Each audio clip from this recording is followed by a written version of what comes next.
Selama menjalankan pekerjaan sebagai kurir narkoba itu Mbak, apakah tidak pernah dicurigai oleh misalnya petugas lapas, komunikasinya mungkin ada ketahuan, pernah tidak seperti itu? Tidak. Tidak pernah, selama ini aman-aman saja? Termasuk dari buyernya juga selama ini aman-aman saja, percaya saja begitu saja dengan Mbak? Tapi kalau masalah uang berapa yang didapatkan dari penjualan itu, Mbak tahu harga persisnya berapa? Biasanya transaksinya berapa? Tidak tahu. Tidak tahu. Oke.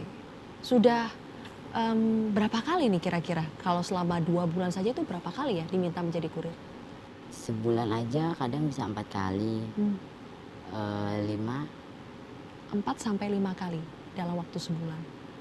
Itu di klub yang sama atau banyak klubnya? Banyak. Banyak. Berarti bayarnya juga banyak, ada di mana-mana ya.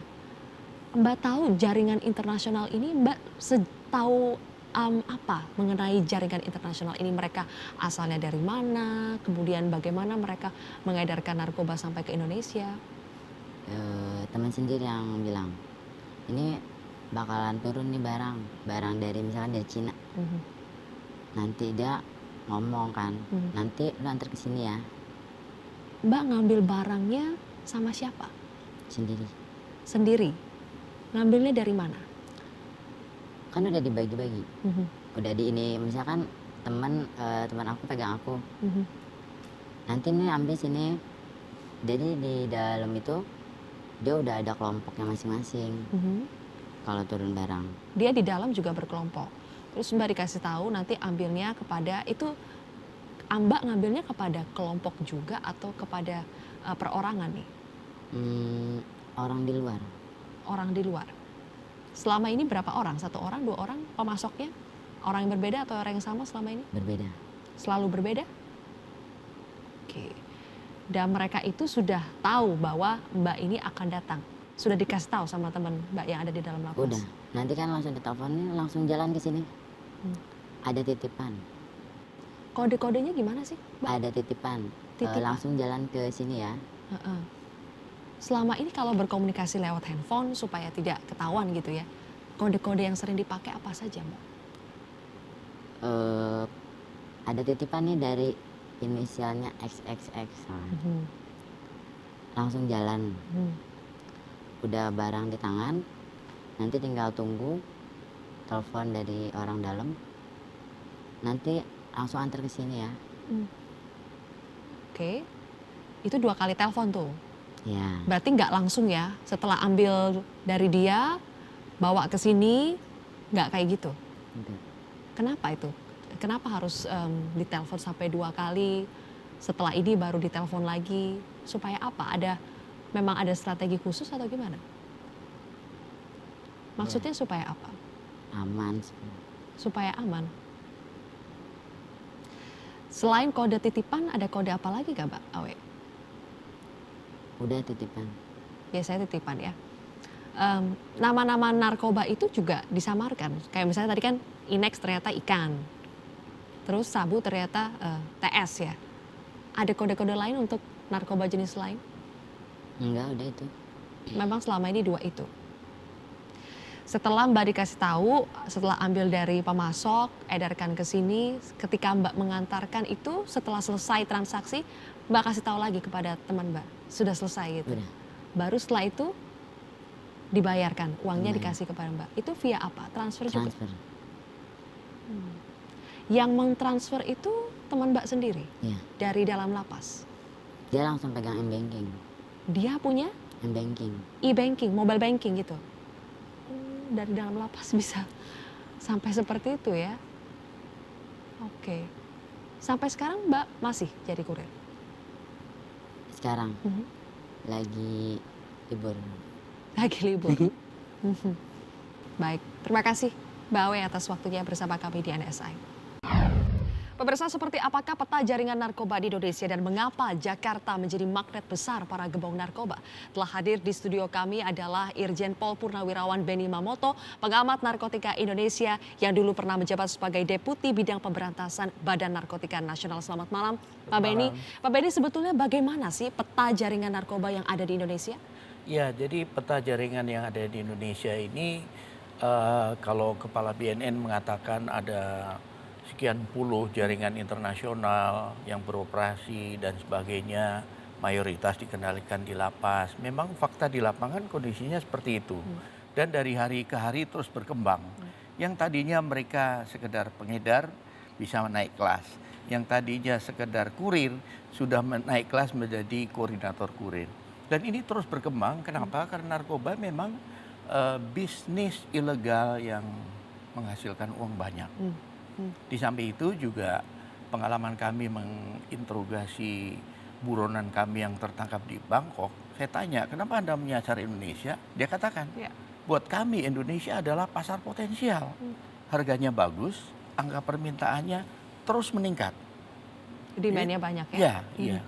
Dan selain itu penegakan hukumnya juga mungkin dijadikan sebagai celah karena masih kurang? Betul. Tadi masih ada tambahan. Si bandar ini mengatakan hukumnya bisa dibeli.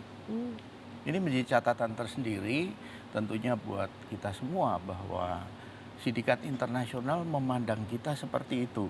Memprihatinkan sekali ya? Ya, sehingga kalau kita tidak memperbaiki atau kita tidak menyikapi dengan serius ya kita menjadi pasar. Dari sekian banyak jaringan yang ada di Indonesia, Pak, sebetulnya di 34 provinsi yang ada di Indonesia itu paling besar ada di mana, Pak? Ya, kita semua tahu bahwa Jakarta tentunya menjadi sasaran utama ya. Karena apa? Jumlah penduduknya banyak, kemudian gaya hidupnya juga menunjang, khususnya generasi mudanya, kemudian banyaknya tempat hiburan dan sebagainya. Nah ini tentunya para sindikat pun akan memilih prioritas daerah mana yang pemasarannya itu bisa omsetnya besar dan terus berkembang, maka Jakarta menjadi sasarannya. Pak Beni, betul tidak Pak kalau dibandingkan dengan yang beredar di luar itu sebetulnya lebih banyak lagi yang beredar dari dalam lapas? Pemasok ini banyak yang berasal dari dalam lapas. Iya, saya ingin sampaikan dulu bahwa yang beredar dan yang ditangkap itu hanya sekitar 10%. 10% dari yang beredar? Iya, itu data dari BNN sendiri. Malah waktu 2012 itu kurang dari 10%, 9, sekian. Itu antara yang berhasil ditangkap dan beredar. Kalau dalam konteks dengan berbicara tentang lapas, ini fakta yang kami temuin, apa yang kami ungkap waktu itu, memang menunjukkan bahwa para napi yang notabene bandar narkoba ini masih terus aktif mengendalikan jaringannya dari dalam lapas. Dengan mudah mereka berkomunikasi dengan jaringannya di luar, dengan alat komunikasi yang ada, apakah itu menggerakkan kurir, apakah itu menggerakkan jaringannya, apakah itu pesan barang ke luar negeri, apakah itu mendistribusikan ke daerah, ternyata dikendalikan dari dalam. Kenapa? Pak? Kenapa? Iya, karena dia merasa aman. Lapas justru dianggap sebagai tempat yang aman untuk mengedarkan narkoba. Itu pendapat dia, statement dia, Pak, buat kami aman. Siapa yang mau buntutin kami tidak ada. Yang mau surveillance kami nggak ada. Nah inilah yang tentunya menjadi catatan tersendiri bahwa kita perlu menyikapi kondisi ini. Aparat yang ada di lapas itu apa Pak? Bagaimana? Apakah mereka tidak bekerja atau justru bekerja sama dengan para napi lapas ini? Kami sudah menangkap banyak. Sampai dengan Kalapas Nusa Kambangan. Narkotika Nusa Kambangan itu sudah kami tangkap. Berikut anak cucunya. Dari situ terungkap bagaimana cara bekerjanya sindikat. Bagaimana para gembong narkoba yang di dalam ini berinteraksi, kemudian bertransaksi dan berkolaborasi dengan oknum. Boleh diceritakan sedikit ya Pak? Ceritanya bagaimana sih sampai bisa berkoordinasi, berkomunikasi, bekerja sama dengan para petugas di lapas itu? Iya, sekali lagi saya akan berangkat dari fakta, bukan kira-kira ya. Yang terungkap oleh kami waktu itu adalah alat komunikasi beredar dengan bebas asal ada imbalan yang harus dibayar. Jadi handphone itu keluar masuk dari mana Pak? Mereka yang besuk Besuk, bawakan? atau oknum Oke. yang membawa masuk. titipkan ke petugasnya? Iya. Oke. Bahkan pembesuk pun juga demikian. Jadi contoh waktu di Lapas Nusa Kambangan ya, namanya saya Lapas Narkotika Nusa Kambangan. Ada seorang napi gembong besar yang dibuatkan rumah di luar lapas. Dibuatkan oleh siapa? Oleh Kalapas. Oleh Kalapas? Ya, Hartoni nama napinya ini. Nah ternyata mereka bebas untuk mengendalikan jaringannya, bebas keluar masuk.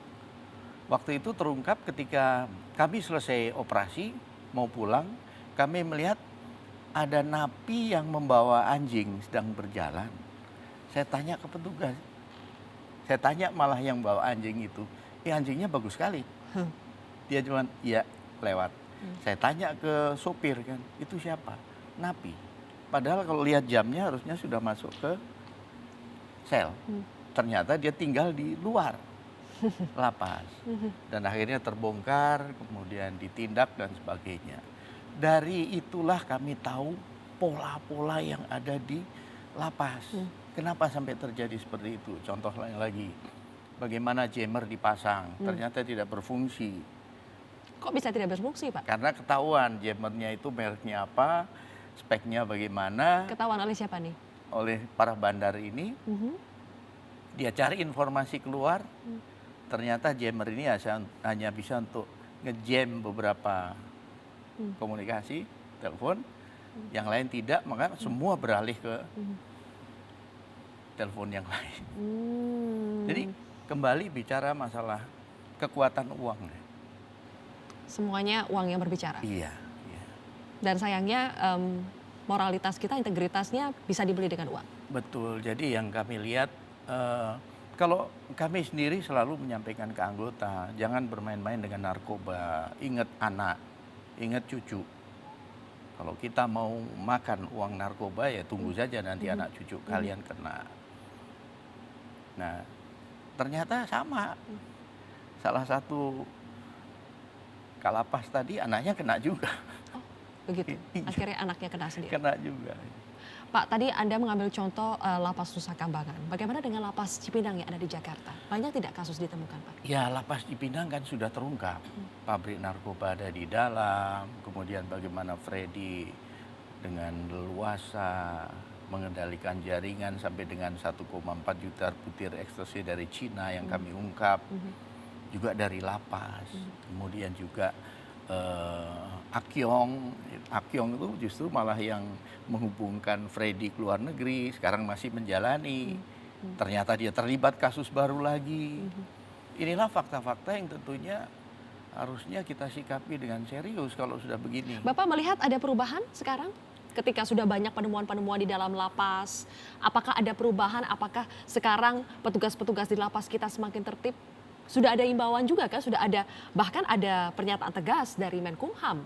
Siapa yang berani bermain akan ditindak dengan tegas. Ya, ketika kami masuk lapas kami melihat semua atribut, spanduk, jargon, penuh. Tapi yang penting kan bukan itu. Bagaimana implementasi di lapangan. Yang tentunya kita juga melihat sekarang ya di Indonesia ini krisis keteladanan. Ada pepatah mengatakan guru kencing berdiri, murid kencing berlari. Ada pepatah mengatakan ikan busuk dari kepalanya. Artinya apa? Ketika pimpinan tidak bisa secara berjenjang ya, tidak bisa memberi teladan kepada anak buahnya, jangan salahkan anak buahnya. Kalau dia mengikuti jejak atasannya. Ketika suatu produk tidak ada izin edar atau tidak ada keterangan dari Badan POM, harusnya kita periksa.